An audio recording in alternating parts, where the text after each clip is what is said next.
പുറപ്പെടാൻ ഒരുങ്ങിക്കഴിഞ്ഞു അല്ലേ? ഒരുങ്ങാൻ എന്താ ഉള്ളത്? പ്രസാദം. ശത്രുസംഹാര പൂജ കഴിച്ചു. മനസ്സ് നിറഞ്ഞു പ്രാർത്ഥിക്കുകയും ചെയ്തു. ഞാൻ തൊട്ടു തരട്ടെ?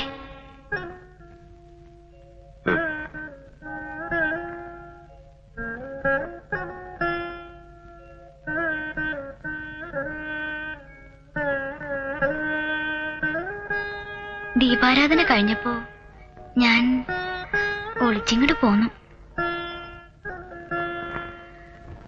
ഈയിടെയായി അച്ഛനോടും ഏടത്തിയോടും എന്തെല്ലാം നുണകളാണ് പറയണത്.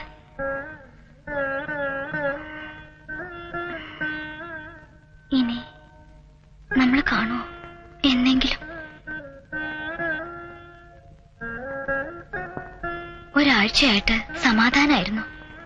ഒരു ഉറപ്പ്, എന്തുണ്ടായാലും രക്ഷിക്കാൻ ഒരാളുണ്ട് എന്നൊരു തോന്നൽ.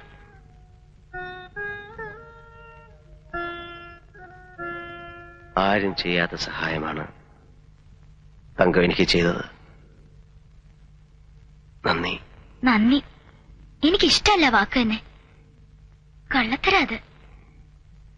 വലിയ പണക്കാരനൊക്കെ ആവുമ്പോ എവിടെയെങ്കിലും വെച്ച് കണ്ട തിരിച്ചറിഞ്ഞാ മതി. ഒന്ന് ചിരിക്കുകയും കൂടി ചെയ്താ സന്തോഷായി.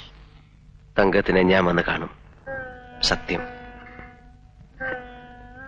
ഏതെങ്കിലും ഒരു അമ്പലത്തിന്റെ തിടപ്പള്ളിയുടെ തിണ്ണേമേ മാലയും കെട്ടിയിരിക്കുന്നുണ്ടാവും ഞാൻ.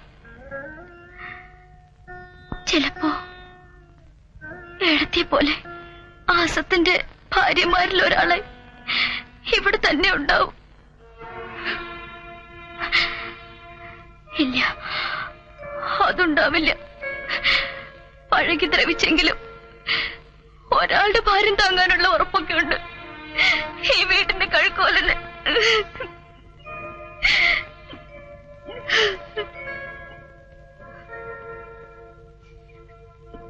പോകുമ്പോ കഴിക്കാൻ എന്താ തന്നുവിടേണ്ടത്? ഒന്നും വേണ്ട. പെട്ടി നിറയെ പണമുള്ളപ്പോ എന്തിനാ ഇനി നെയ്തിച്ചോറ് അല്ലേ? ഞാൻ ഇറങ്ങുന്നത് മരണത്തിലേക്കാണോ ജീവിതത്തിലേക്കാണോ എന്നെനിക്കറിയില്ല. അല്ലെങ്കിൽ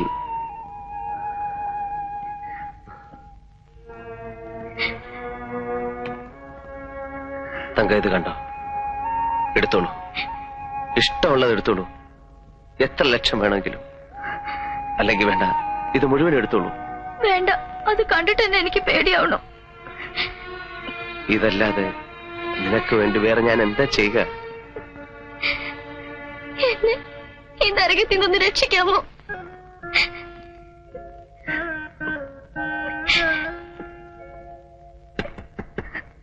ഈശ്വര, അച്ഛൻ.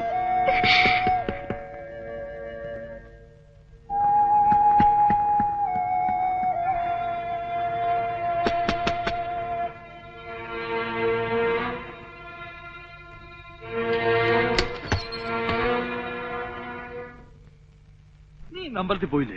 പോയി വന്നു. നിന്റെ ചേച്ചി നന്ദയൊക്കെ എവിടെ? ഇപ്പൊ വരും. നിക്ക, ചോദിക്കട്ടെ. കവള തടി കൊണ്ട് പാടൊക്കെ പോയോ? നോക്കട്ടെ. ചേട്ടനോട് സ്നേഹമായിട്ടല്ലേ?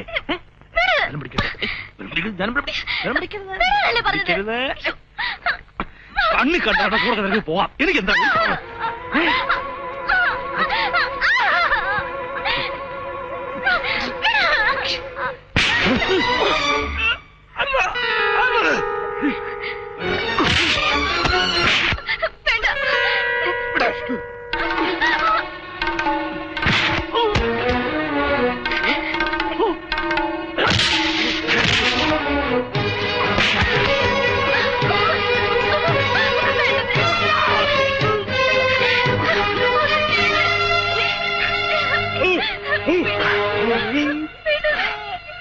ആരാണ് നീ?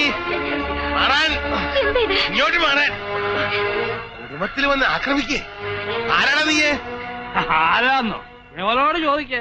മോളുടെ രഹസ്യക്കാരനാ തങ്കം. സത്യാടി കേക്കണത്? അവളെ ഒന്നും ചെയ്യരുത്. നീ ആരാണ് പറയാൻ? ഇറങ്ങിപ്പോടാ. ഞാൻ പോകാം. പക്ഷെ അതിനു മുമ്പ് ആദ്യം അടിച്ചിറക്കേണ്ടത് ഇവനെയാണ്. ഞാനില്ലായിരുന്നെങ്കിൽ അങ്ങയുടെ മകളെ ഇവൻ നാളെ ഇവളെ ഇവന് ഭാര്യയാക്കി കൊടുക്കേണ്ടി വന്നെ. കള്ളതാ ഇവൻ പറയുന്നേ. എനിക്കറിയാം ഇവനെ. ഇറങ്ങടാ മുറത്ത്. ലക്ഷ്മി ഇറങ്ങാൻ നായേ. അച്ഛാ,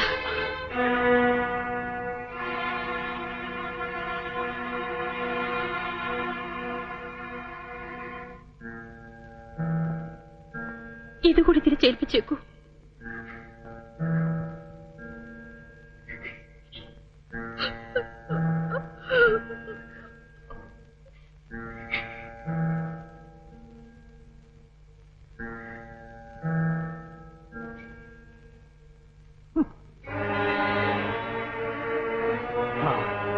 കാണിച്ചു തരാം ഞാൻ. രായപ്പൻ്റെ അടുത്ത് കളിക്കരുത്. അകത്താക്കും ഞാൻ എല്ലാത്തിനും. അകത്താക്കും. അറിഞ്ഞൂടാ.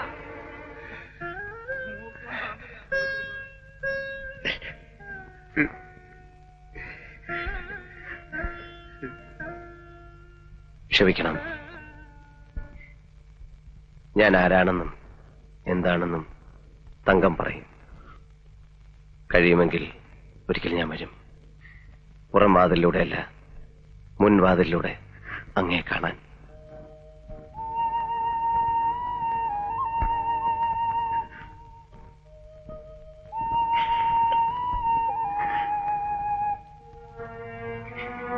വരുമെന്ന് പറഞ്ഞത് മനസ്സിലായോ? പോകുന്നത് ഒറ്റയ്ക്കല്ല എന്ന് തോന്നുന്നു. തങ്കമുണ്ട് കൂടെ മനസ്സിൽ.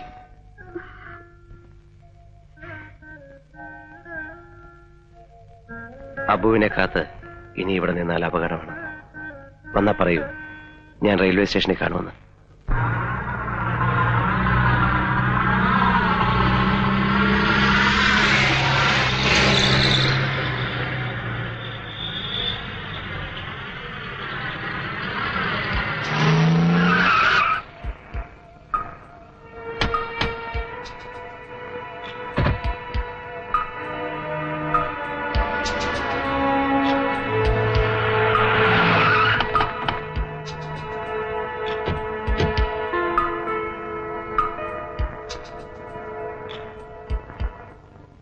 അതിബുദ്ധി കാണിക്കരുത്.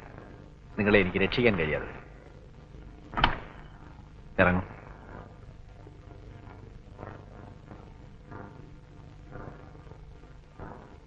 ഇപ്പോ അബുവിനറിയാം ശിവശങ്കരൻ എവിടെയുണ്ട്. അബു അയാളെ കാണാനാണ് പോകുന്നത്. അല്ല, പിന്നെ എവിടാ പോകുന്നത്?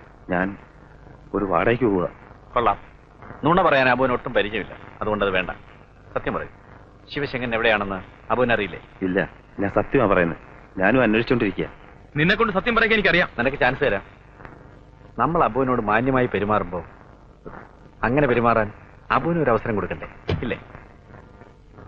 റെയിൽവേ റിസർവേഷൻ ചാർട്ടിൽ ബോംബെ ജയന്തി ജനതയ്ക്ക് എസ് ശങ്കറിന്റെ പേരിൽ ഒരു ടിക്കറ്റ് ബുക്ക് ചെയ്തു. അത് നമ്മുടെ ശിവശങ്കരനാണ്. എനിക്കറിയില്ല. ഞാൻ അന്വേഷിച്ചപ്പോ ആ ടിക്കറ്റ് ബുക്ക് ചെയ്തത് അബു ആണെന്നറിയും. 300 രൂപ കൈക്കൂലിയും കൊടുത്തു. ഇല്ലേ?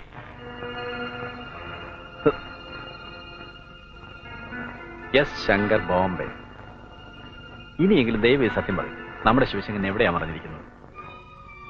എന്റെ നാവിൽ നിന്ന് നിങ്ങളെ അറിയില്ല. ശരി, ഞാൻ തോറ്റിരിക്കും. ഫ്രാൻസി, ഇനി നിന്റെ ചാൻസ്.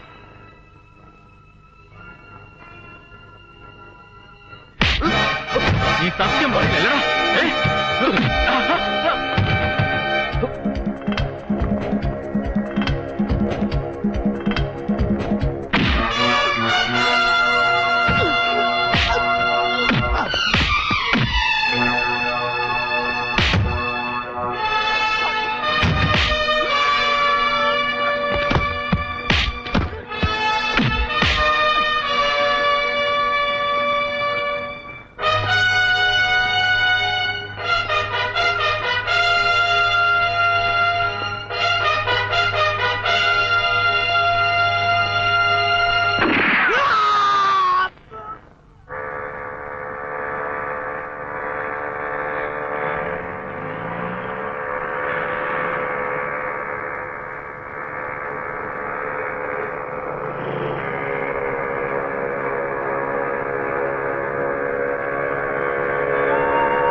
നിർത്തി.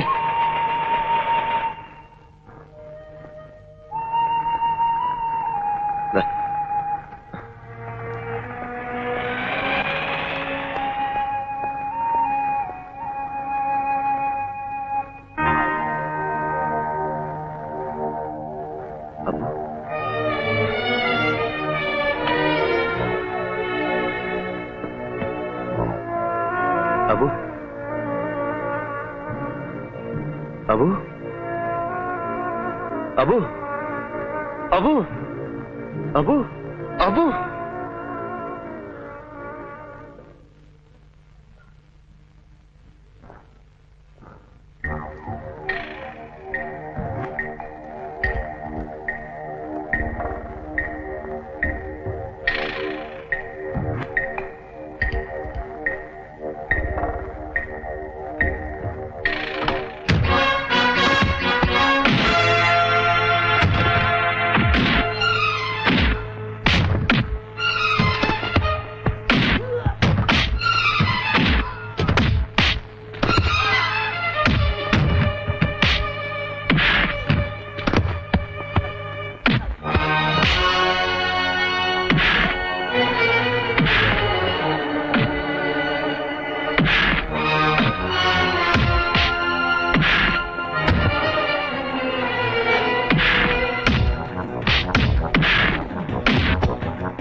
Ah!